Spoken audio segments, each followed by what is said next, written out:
গত 10ই মার্চ ব্রিগেডে তৃণমূলের জনগর্জন থেকে মোদি শাহকে চ্যালেঞ্জ করে অভিষেক জানিয়েছিলেন 100 দিনের কাজ এবং আবাস যোজনায় কেন্দ্রের বিজেপি সরকার গত 3 বছরে বাংলাকে 10 পয়সাও দিয়ে থাকলে শ্বেতপত্র প্রকাশ করে দেখাক। অভিষেক এও বলেছিলেন, বিজেপি যদি প্রমাণ করতে পারে যে বাংলায় এই দুটি প্রকল্পে কেন্দ্র 10 পয়সাও দিয়েছে তাহলে তিনি রাজনীতি থেকে বিদায় নেবেন। গত 3 বছরে নরেন্দ্র মোদীর সরকার যদি প্রমাণ করতে পারে 2021-22 অর্থবর্ষ, 22-23 অর্থবর্ষ আর 23-24 অর্থবর্ষে আবাসের একটা টাকা কেন্দ্র সরকার দিয়েছে, আমি রাজনীতির আঙিনায় পা রাখবো না, চিরকালীনের জন্য অবসর নেব। আমি এত বড় দায়িত্ব নিয়ে চ্যালেঞ্জ করে গেলাম। আমি ভারতবর্ষের প্রধানমন্ত্রীকে তার পদের মর্যাদা সম্মান জানিয়ে বলবো যে পরের বার আপনি যখন বাংলায় আসবেন, এই গত 3টে অর্থবর্ষে আপনার সরকার কত টাকা 100 দিনে দিয়েছে আর কত টাকা আবাসে দিয়েছে তার শ্বেতপত্রটা প্রকাশ করুন।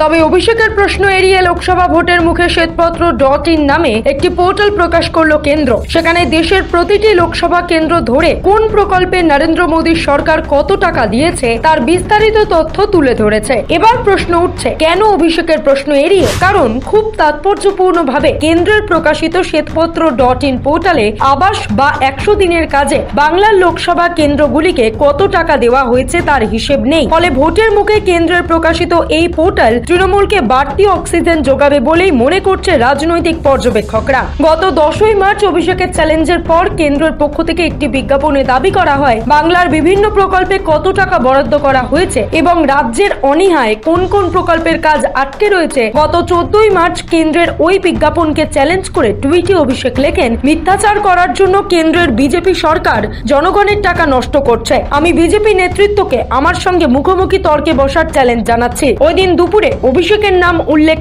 না করে বিজেপির তরফে টুইটে লেখা হয়, কবে কোথায় যেতে হবে বলুন, আমরা প্রতিনিধি পাঠিয়ে দেব। তাৎপর্যপূর্ণ বিষয় হলো সেদিন জলপাইগুড়ির ময়নাগুড়িতে সভা ছিল অভিষেকের। পাল্টা টুইটে বিজেপি নেতৃত্বকে ময়নাগুড়ির সভায় আমন্ত্রণ জানান অভিষেক। শুধু এখানেই না থেমে ময়নাগুড়ির মঞ্চে 2টি পোডিয়াম রাখা ছিল। মঞ্চে ভাষণ দিতে উঠে সেই পোডিয়াম দেখিয়ে অভিষেক বললেন, বিজেপির কেউ কি এসেছেন?